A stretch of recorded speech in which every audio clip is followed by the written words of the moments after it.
2023 का विधानसभा चुनाव इस बार अलग तरह का चुनाव था। बीजेपी के विश्वास से लोहा लेने कांग्रेस ने जमीन से जुड़े मनोज को मैदान में उतार दिया। मनोज की प्रभावी उपस्थिति ने रोचक समीकरण बना दिए थे, लेकिन जब मतपेटियां खुली तो हर कोई हक्का था। मुकाबले में विजय नजर आ रहे मनोज को निराशा हाथ लगी, यानी बीजेपी खेला करने में सफल रही। जी हाँ, आज हम आपको चर्चित नरेला विधानसभा क्षेत्र के संदर्भ में बताएंगे किस प्रकार से नरेला विधानसभा क्षेत्र में कांग्रेस की पराजय के क्या मुख्य कारण रहे। कांग्रेस की पराजय के जो प्रमुख कारण रहे उसमें से एक जो कारण प्रमुख रहा वो रहा कांग्रेस का परंपरागत अल्पसंख्यक वोट, जो कांग्रेस से इस चुनाव में छटकता नजर आया, या एक प्रकार से कहें बीजेपी ने इस अल्पसंख्यक वोट बैंक पे सेंध लगा दी। हालांकि कांग्रेसी गलियारों में, राजनीतिक गलियारों में तो चर्चा यहाँ तक है कि जो 77 नंबर वार्ड, 78 नंबर वार्ड जहाँ से कांग्रेस थोकबंद पे कांग्रेस को वोट मिलते थे, उस 77 नंबर वार्ड में कांग्रेस के 7 से 8 हजार वोट पर भाजपा के विश्वास सारंग का कब्जा होता नजर आया। यहाँ पे निश्चित रूप से उस वार्ड के जो कांग्रेस की अल्पसंख्यक लीडरशिप है उस पर प्रश्न उठता है। निश्चित रूप से 77-78 कांग्रेस समर्थक वार्ड है, यहाँ पे कांग्रेस के पार्षद मौजूद हैं, लेकिन 78 कांग्रेस जीतती है, लेकिन 77 भी कांग्रेस जीतती है, कांग्रेस को बढ़त मिलती है 77 से। लेकिन वार्ड नंबर 77 में जो प्रभावी संख्या में 7 से 8 हजार वोट कांग्रेस का, वो भाजपा की तरफ स्विंग होता नजर आया। बता दें आपको कि एक प्रकार से ये तक कहा गया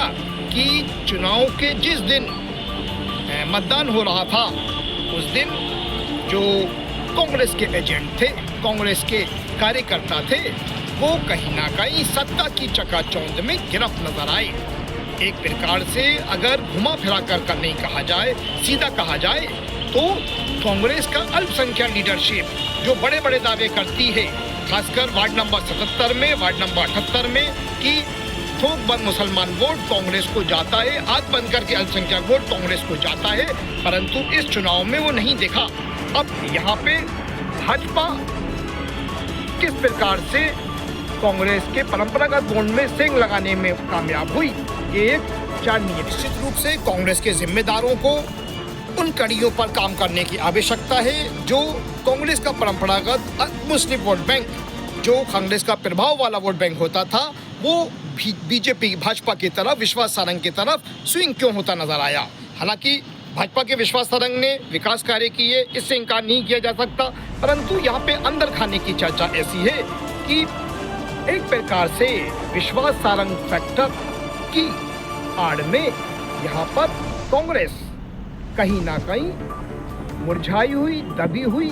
भाजपा के प्रति आकर्षित नजर आई। अब तलाशने की कोशिश करते हैं हार के दूसरे प्रमुख फैक्टर की, यानी लगातार कांग्रेस के वोटिंग दावे की। हम एक अन्य पराजय के कारण को ढूंढते हैं। इस विधानसभा क्षेत्र में काफी प्रभावी संख्या में शिक्षण संस्थान मौजूद हैं और कांग्रेस प्रत्याशी मनोज शुक्ला द्वारा लगातार कहा जाता रहा कि यहाँ पे एक प्रकार से निर्वाचन आयोग को लिखित में उनके द्वारा भी सूचना दी जाती रही कि यहाँ पे कुछ विसंगतियाँ हो सकती हैं, कुछ फर्जी वोटिंग हो सकती है, परंतु जब परिणाम सामने आते हैं तो परिणाम में जो झलकता है उसमें निश्चित रूप से कांग्रेस प्रत्याशी मनोज शुक्ला का डर सच साबित होता है। कांग्रेस प्रत्याशी मनोज शुक्ला द्वारा लगातार वोटिंग को लेके जो आपत्तियां उठाई जाती रहीं, उन पर मोहर तब लगी जब लोकसभा चुनाव से पहले वोटर सूची का शुद्धिकरण होता है और उस शुद्धिकरण में 22,000 वोटरों के नाम काट दिए जाते हैं, जो निश्चित रूप से एक प्रकार से संदिग्ध और संदेह को जन्म। हालांकि हम इस बात की पुष्टि नहीं करते कि कांग्रेस प्रत्याशी ने रहे मनोज शुक्ला ने जो आरोप लगाए उन आरोपों में कितनी सच्चाई थी, या वाकई में चुनाव में वह विसंगतियां, वह आपत्तियां नजर आईं जिसका कांग्रेस को संदेह था, जिसका कांग्रेस को डर था। परंतु कुल मिलाकर ये कहा जाए तो अतिशयोक्ति नहीं होगी कि